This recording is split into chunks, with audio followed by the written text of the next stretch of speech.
Hi guys, welcome. I'm going to teach you the 20 signs of the Kundalini awakening. This is kind of holistics. We'll learn together and we're going to grow together. Stay blessed and I'll see you after these messages.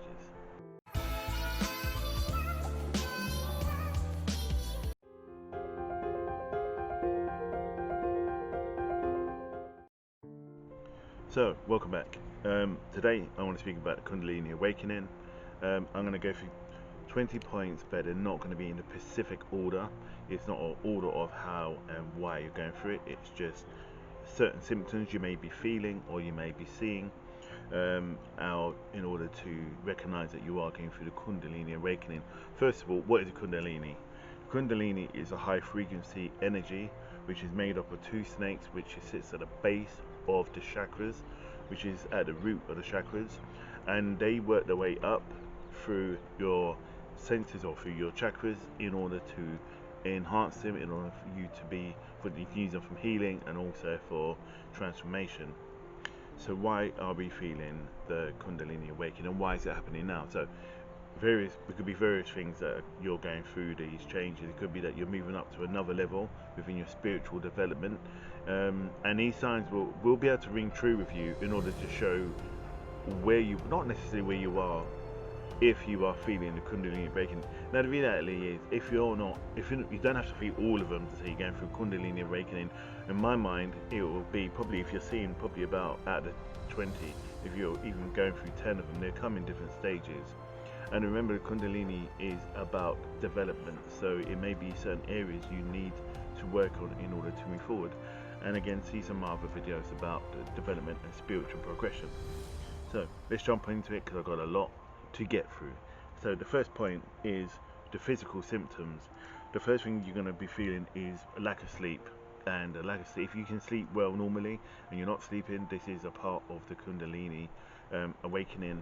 Sweating, crying a lot, uncontrollably, sometimes at the most random things, like watching a advertisement, you probably be in tears.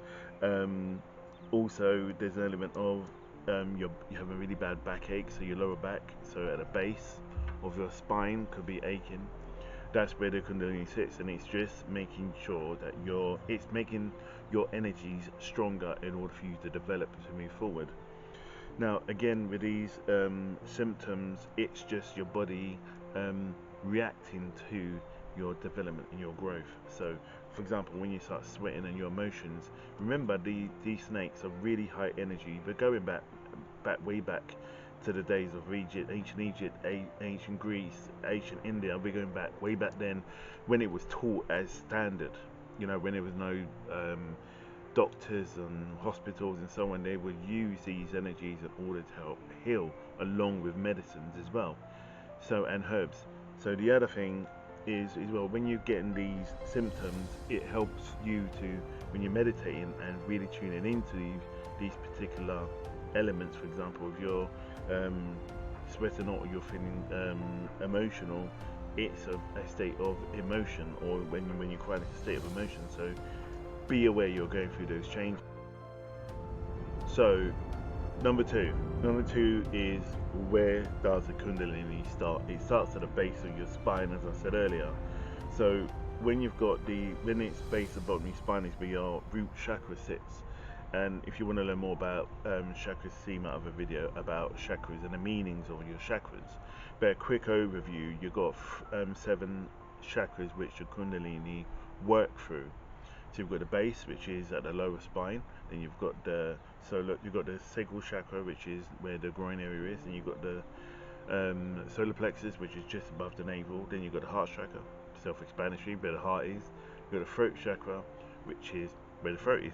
The third eye, which is between the eyebrows, and you've got the crown chakra, obviously, which is the higher above your head, and that is all linked into spirit. So when you get the Kundalini working its way through your different chakras, it's trying to tap into your different themes of emotion to reinforce you in order to help you move forward, in order to help development, and in order to make you be more prepared for your transformation, because there's going to be many different changes that are happening with you once these different elements are accessed by the snake. Now, the snakes are made up of two colors. Some people see them in various colors, but for me, you've got a black and a white, which is positive and negative. And for me, it's the yin and yang. Some people see them in purple. Healers see them in purple. Some people see them in blue, like healers see them in blue as well. And some people see them with the mind's eye, see them in blue. So there's no specific meaning of what color, but there is specific meaning for what color it means. But there's no specific wrong or right answer of what the snake's colors should be. So if you want to look at what the snake colors are, look at the meanings of the colors of the chakras and correlate them to the colors of the different snakes. So number 3, you would go through what would happen? You go through radical changes. You start looking at your life in a blueprint point of view. You start to rake up things from the past. You start to look at your purpose of living, your purpose of where you are, give yourself meaning. This is what Kundalini Awakening is about. It's about you becoming conscious of your living energy on this planet, because obviously we're spiritual beings living a human existence. So when you're in this zone and the Kundalini is being activated, all these senses start coming up, and that's what's going on. You start on the outside of you, your job, your family, your friends, your partners, your house, your car, everything gets re-evaluated. And then this is where the transformation comes in, and I'll speak on a bit more about the different processes or the different things that happen as you start to develop and your Kundalini starts getting more awakened, and when it's actually awake. So point 4. Point 4.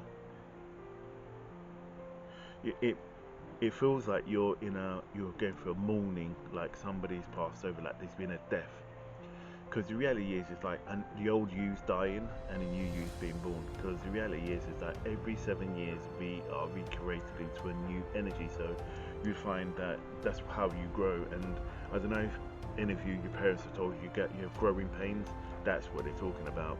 So be aware, like these things change over a period of time. So you go through a state of mourning. So it's like somebody's passed away or somebody's died, and it is you, and that's where your tears come in, or the crying comes in, the uncontrollable tears. This is where you are letting go of the emotions from the past, and this is where you start to self-evaluate yourself as a being. And this is what's so key about you being truthful and really accepting what and who you are in order for you to move forward. This is why the Kundalini is here and why it's being accessed. And sometimes it's being accessed by you, sometimes it's done by a healer, sometimes it's done by God himself, in order for you to develop, in order for you to move up the level so you can come closer to him. So number 5, you review your past. So yes, don't be surprised if you go and visit old places where you were born, or want to meet old friends. This is about you establishing where you was and where you are now and where you have to be. So when you start looking up old friends, or you start realizing you want to watch old movies about what you used to watch when you were younger and stuff like that, this is where it comes from, is you going back through your old life and realizing where you were and what you were back then and where you are now. Because as you move forward, things do change, and it's about, again, as I said, it's about acceptance of you being where you are in a specific point in time. So point 6, you feel like your mind is trapped.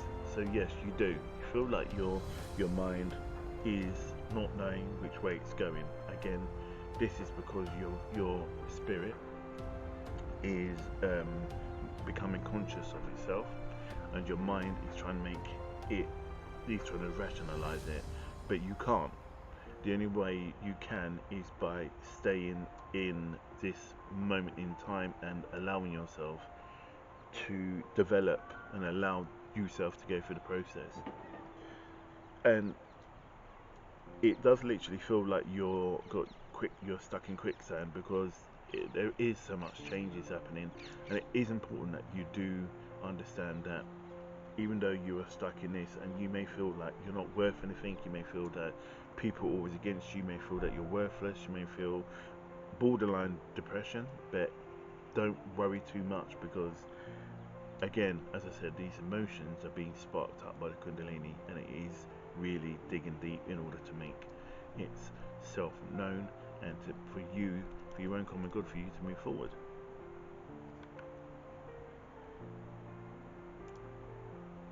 So, point 7 is empathy and have stronger signs. So number 7 is about your mind's eye opens up and becomes more aware. So one of the big signs, because your mind's eye is probably one of the biggest seer, and is more or less controlled by the brain, or closest to the brain, the most spiritual part of the brain is the mind's eye. This is when that gets triggered, and then you start seeing things around you. This is when you start seeing spirit. This is when you start seeing other dimensions that are around you. Don't worry too much, it's just a part of your growth. That doesn't last for very long, but if it does, it's about you transitioning. This could be where you're arriving at, and be aware of your sleep process. So when you're not sleeping, or when you do manage to sleep, be aware of your dreams, because your mind's eye is tapping into the different energies of the different vibrations. So be aware of what you're dreaming about. Make a dream diary, write diaries, in order to understand what your growth and what your change is about. So point 8, you have a strong urge to get into nature. Now I'm going through this at the moment. I'm going through a massive Kundalini awakening. I remember my first one, I didn't know what the hell was going on. It was intense, and I had no one to really point certain things out to me. And it was in the days of, obviously, YouTube wasn't really around, and I just had to just go to. I remember I went to a African centre in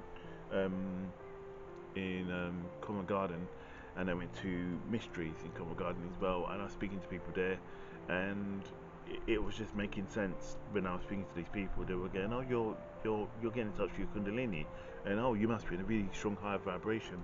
So when you want to go into nature, it's like you want to go out into nature, out into the fields, out into the woods. Do it, because this is about your body becoming conscious of itself on this planet. When you're out in nature, and say if you're on grass, take your shoes off, do walking meditation on the grass. Obviously don't step in anything, but make sure that you connect with Mother Nature, hug a tree, and really let yourself go in nature. Go by the sea, sit by the sea, because that's where you'll be feeling different energies, because different elements of nature have different assigned angels. So you may be out in the woods, there you're assigned different angels. You've got in grass, you've got different angels, and by the sea you've got sea angels, which work obviously with the different energies in the sea, which come to shore in order to help you. If you're drawn in, they're calling you obviously to the sea, because they can't physically come on physical land, because they're sea elements, and you need to be by the sea in order to interact with them. And this is why you have the urge to go there, than opposed to just them tapping into you here, because it would take so much energy. Even now as I'm talking, my eyes are really pulsating and really glazed, and I'm aware that as I'm talking about the Kundalini, you can feel my Kundalini snakes really making their way around me, and I was really drawn to wear this today. So it is really important about your shift. So stick with it, don't let go, things will change. Okay, so we're at point 9. This is about decluttering. Now, when you declutter, you have a strong urge to remove people, places, energies that don't serve you. This is so important. And you know, when you are really looking at decluttering, and you just hold on to stuff because it's not really significant. If you don't have it for 6 months, you don't use it in 6 months, what's the point in keeping it? This is about you letting it go and you letting things go and new things coming into your life. Because if you hold on to these things, the new stuff that's coming in won't be able to access you or come into your life. So that means this is broad. This is about friends, family, relationships, work, everything. You go for a massive clear out, and it depends what level you're on. But I know for me, I went through my Facebook, I went through my Insta.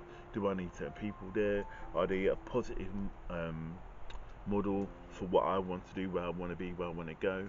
Can I help empower them in any way with the stuff that I'm doing?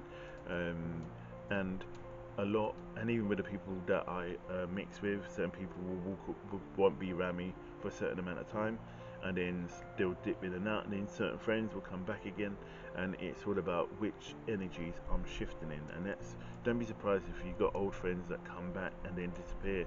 It's you just shifting in and out of consciousness, but you coming in and out of that element of self-discovery. So don't worry too much about that. And the other point is, well, if you have this really burning ambition to change work, change your jobs, and you're not happy where you are, don't just hold on to it for the sake of it. I'm not saying you just go and quit your job because you're not happy. It's really looking at, does it serve who you want to be in the future? The way you're getting a job, it's easier to get a job when you're in a job. So think about how you can move forward in order to gain your life, because again, you're staying there, and that person that should be in that role, and you should be in another role elsewhere. So be aware of that. There's always a place for you out there to spread your love and spread your knowledge. So don't limit yourself just because you feel you should be stuck in this particular position. This goes also about the home. I mean, me and my fiance began through a massive clear out in the house at the moment. We're decorating like it's going out of fashion, and it's quite interesting the certain colours we're choosing. And I want to say they're kind of more adult but more spiritual colours, if there's such a thing. So it's not so mishmash. It does all make sense now, and we're coming together as a couple in order, as we're moving forward into the next section of our lives and our development of ourselves, obviously, because it's coming up to our 5 years of us being together.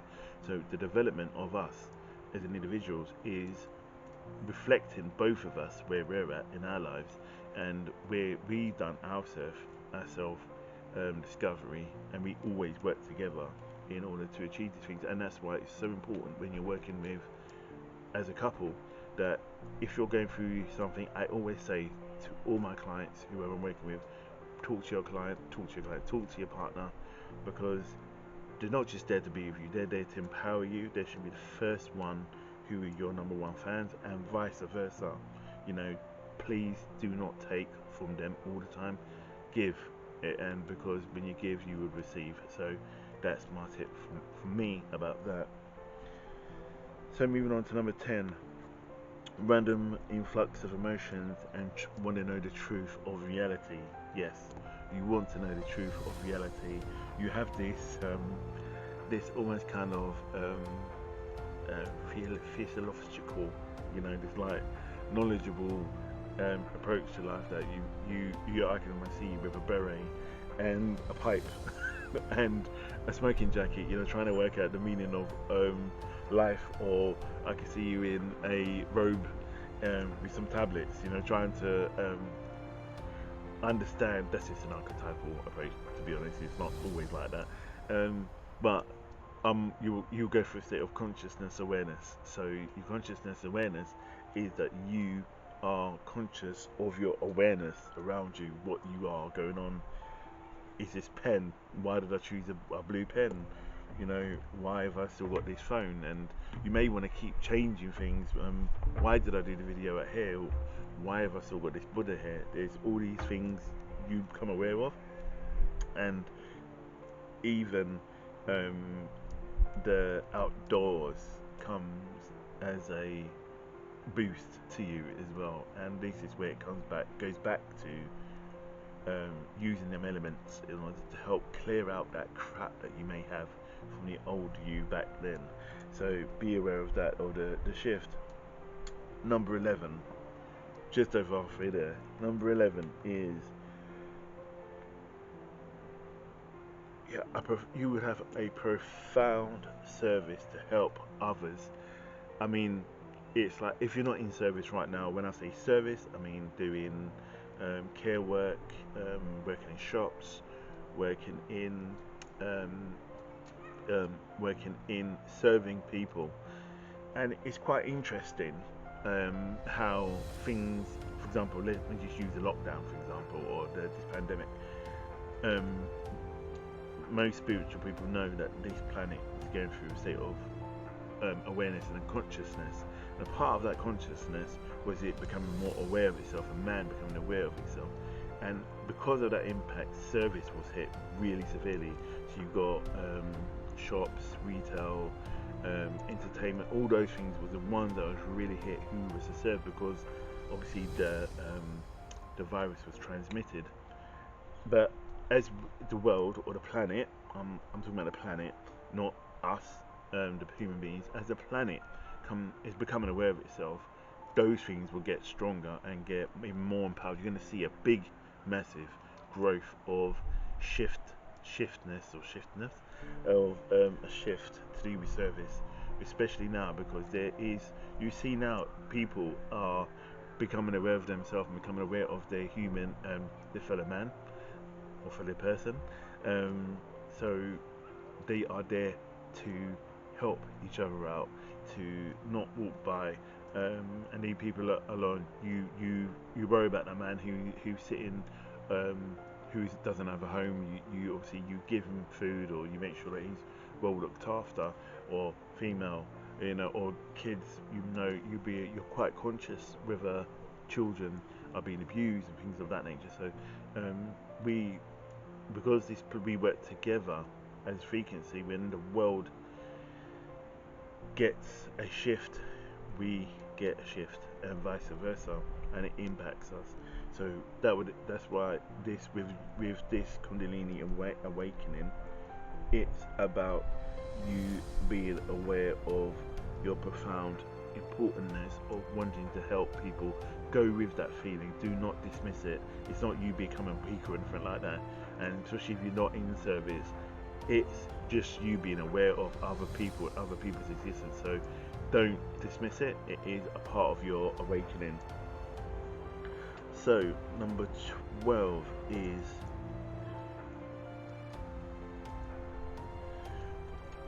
this is an interesting one, because number 12 is about you being angry until you accept stuff. And if you're angry and you're really vengeful, and you want to do a lot of harm, or you don't know why you're angry, check yourself. Check within yourself how you are, how you're feeling, how's your emotions, how you're coping, what's going on around you, because these things are all a part of your Kundalini awakening. And until you learn to accept it, I think you're just going to keep going over and over into this cycle, kind of like that mouse on a wheel. You're not going to go anywhere fast, and you need to go somewhere fast. So be aware, even if you're just aware that you're aware. That is a step towards you not being aware, if that makes sense. It makes sense. So number 13,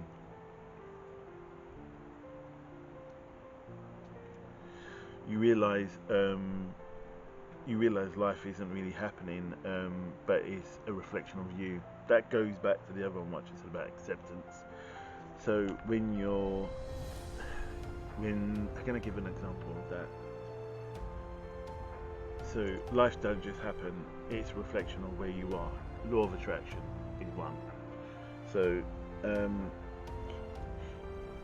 cause and causality. If someone's walking by downstairs, for example, or someone's walking by and I throw a brick at them, they're going to get hurt unless they move, or I'm not aware of it. That's awareness. It's not life. You cause these changes.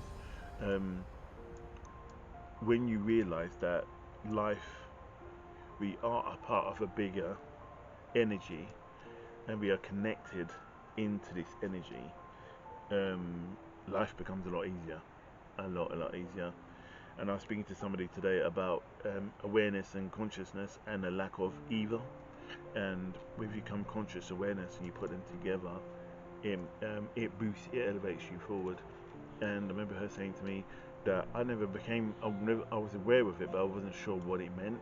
And it goes, but you was aware, but that's important. So you was trying to seek out why the reality was existing. You was trying to be aware of what the reality is. When you realize what the reality is and you accept what the reality is, for example, um, I got a nail in the tire, a nail in my car tire. Now that's reality, yeah. I can keep jumping up and down, throwing my toys at the pram and go, oh, it's going to cost me this, it's going to cost me that.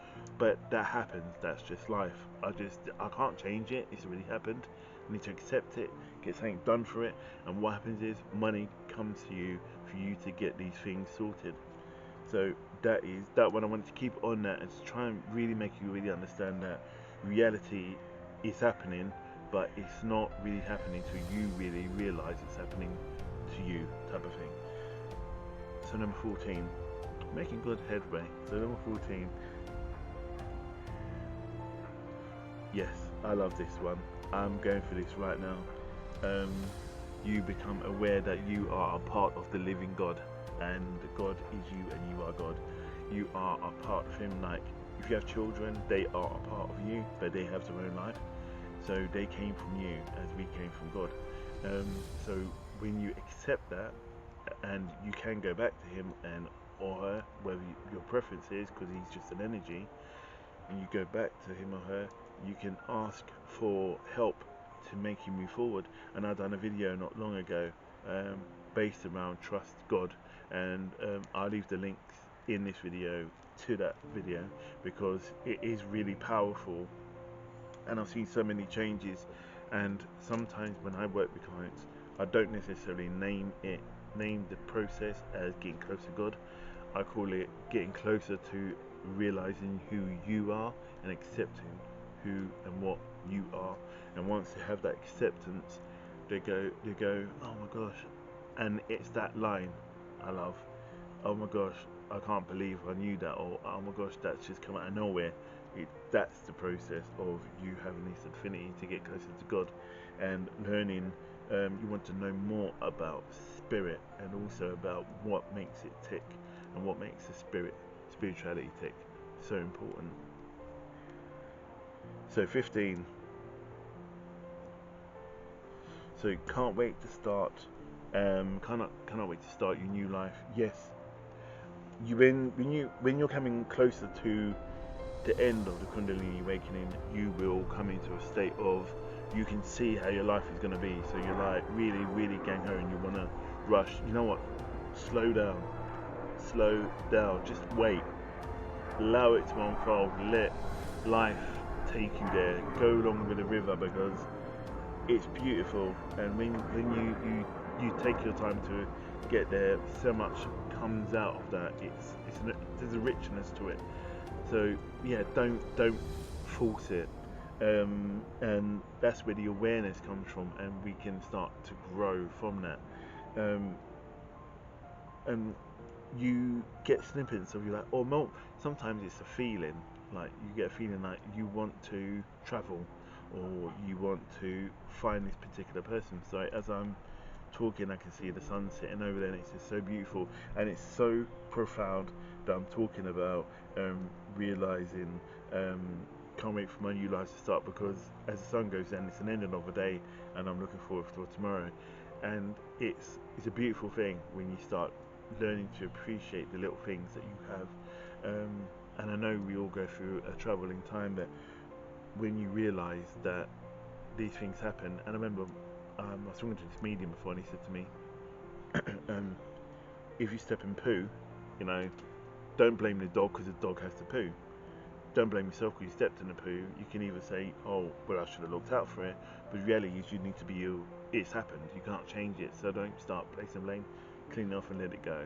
The minute you start stressing out about it is when you start getting all pent up and tense, and you go back to that state of, I need to try and accept where I'm at, almost kind of like going back a bit with your Kundalini awakening. So number 16, this is so true. Number 16 is an overwhelming amount of courage. It may be for the fact is that you want to stand up to somebody, some bullies, or you may want to stand up to your boss who's been treating you bad, or you don't want to go out with your friends because you want to do your spiritual development, or you don't want to be a part of that crowd anymore, or you want to get out of gun crime or gang crime, or you want to start being somewhere new, but this courage is there. That's where the other massive part of your spiritual awakening comes from, is that you turn around and you want to be more than you are, and you have that strength.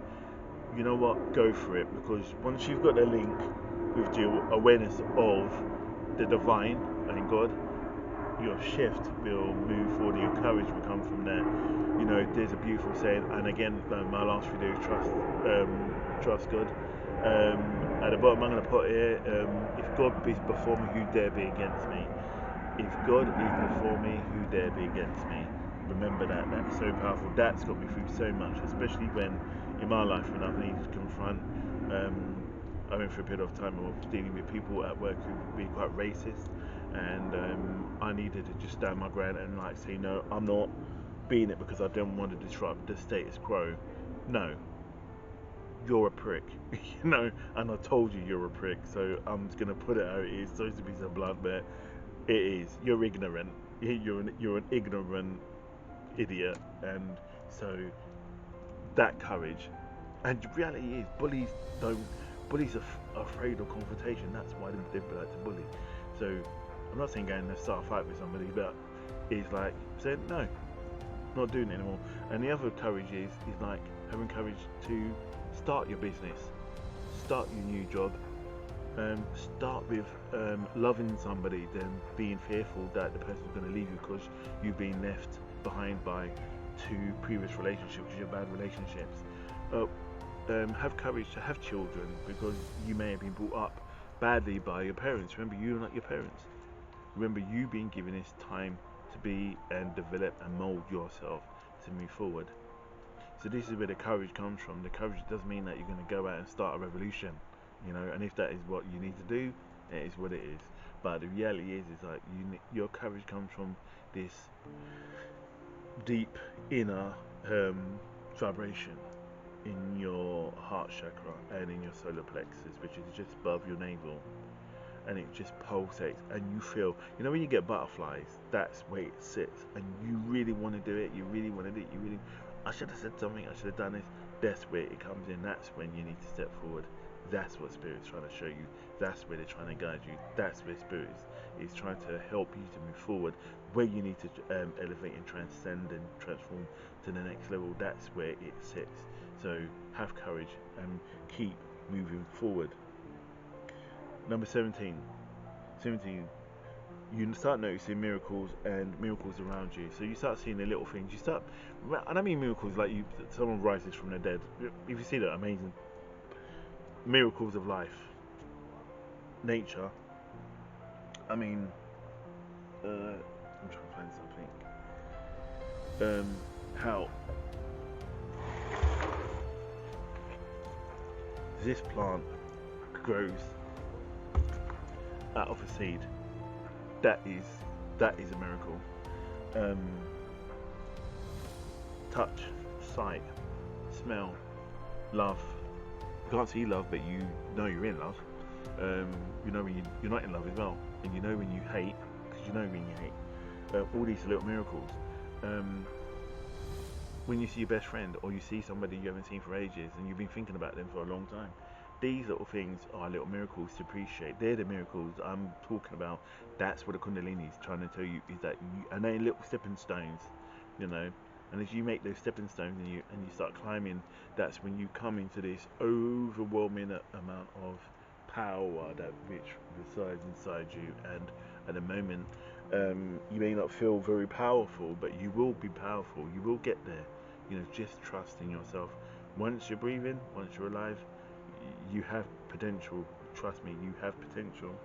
And also, you know, drop me a message and let's share your thoughts. You know, I'd love to hear from you guys. So number 18 is sensitive and external. Yeah, okay, you're sensitive to the external food, media, people, and places. So you could become really annoyed with people, and you may not want to watch the news. You may find that people irritate you. You may want to remove them. That goes back to my other point. But you become really sensitive about the external things. This is when you need to look internally. There's not much I need to really say on that, but that's just I think that's just a traits of the Kundalini awakening. 19, awareness of inner truth. Awareness of inner truth. Awareness of inner truth that you are a powerful being. You are a manifestation of the Creator on this planet. You are. Think about it. You was created in another belly. You came from a man into the woman, and then you grew inside this belly, not my belly, but inside a belly, and then whether you was come through, whether you had cesarean or whether you were born the natural way, it doesn't matter. You grew inside another human being. In the truth, how powerful is that? If you have a partner or a wife or husband, or husband or wife obviously, or anyone who is pregnant around you, just think about it, you know, and think there's another life there inside you. And when you see your parents or you see your mum, look at your mum and just feel her stomach and go, oh my gosh, I grew in there. Ask her questions about what it was like when she was pregnant with you, you know. And that's another part of inner truth. The other part of inner truth is knowing that you are a king or a queen, that you are a king or a queen. You know, you are a representative of the Most High. You know, you have royal blood running through your veins, and then you have the ability to make things change. I was gonna say shit, then you can make things change. But until you trust, and cause you know, just to go back to that point, so many times we've told, how many times have people told you how good you are? People tell you how bad you are and how the things you do wrong. They don't tell you about the good things you do wrong. So I'm challenging you. I'm challenging you, and I'm asking you to find 5 good things about you. Those 5 things, when you're feeling low, or when you're feeling challenged, or you're going through this Kundalini, write these things down and then appreciate those. These good inner things about you, whether you're a good drawer, you're a good painter, whether you're good at talking, whether you're good at computers, whether you're good at empowering people, whether you're good at just being there for people. If you can do 10 things, wicked, but look at 5 and write those things down. When you're feeling low, just circle one which inspires you, and then the next time you're feeling low again, highlight under there and see which transcends and which stands out. That I do that a lot with my clients. It's called reflective practice, and that reflective practice helps you to really establish who you are. So my collective is stepping forward. They're in a row, man. They're in a row. So reflective practice is powerful. It's so powerful. I'll do some more about this on my next video, because I want you guys to really get the most from Karnak Holistic, because we're here to teach you and to bring you on to the next level. So the next one is, and the final point is, sensitive to purpose and destiny. So you really want to you really get sensitive. Okay, for example, I wanted to start doing my YouTube stuff, right? I was originally a writer, an author, and I really enjoyed writing, but 6 years became a bit of a challenge for me. But I love doing audio videos, and I love putting points down, notes down, and talking. I'm a very good orator, and that's what I learned from when I was going through my various parts of my development. but I went through the dark night of the soul, and then I went through my Kundalini awakening at one time. No, trust me, I went through both at the same time, and it was rough. And hats off to my other half; she's still with me. It is tough. Look at my video, Dark Night of the Soul, and have a look at Kundalini awakening, and imagine them two both together, and then you see what I'm talking about. But anyway, your purpose and destiny. So, as I was saying, I wanted to go out and do my videos and stuff, and everyone had, not everybody, not in a negative way. There was various people who were going, yeah. I don't think it's gonna happen, and blah blah blah. And yeah, you like to talk about yourself, really negative in a way. And for a while, I stopped for a minute, and I thought, maybe I shouldn't do this. Maybe I should just wait. You know what? 2 to 3 months went by. You know that 2 to 3 months. My YouTube channel just sat there. I done one video, odd video, and then I remember meditating, and then this overwhelming amount of power came through my meditation. My Kundalini was well awake, and God spoke to me and said, "Record. Do your video now." And it must be in the morning, and then I recorded it, and I think I'd done the unconscious, is when I done the video about the unconscious awareness, and it's just snowballed, and I've just got this overwhelming feeling to share and be of service to you guys, to help you guys, to impart what knowledge I gain or I've come across, to help you be a better you and me to be a better me. And it echoes, and I love the saying by Martin Luther King, take the first step in faith. You don't have to see the whole staircase, just take the first step, and then you will reach that step, the Jacob's ladder. I'll ask you now to go and have a look at what the Jacob's ladder is, and then if you want, post a comment about it and what you think. But the Jacob's ladder is awesome, and it all means something specific. But yes, well, that's it. That is the 20 signs of the Kundalini awakening. I hope that's helped. I really enjoyed doing this video. It was out of my comfort zone to a degree, because I'm outside and it's warm. I think it's like 32 out here today, but I did love sharing this knowledge with you, and I look forward to speaking to you soon, and I'll see you in the next video. Stay blessed and stay safe, and you know what, we need to learn together and grow together, and I'll see you soon. Stay blessed. Namaste.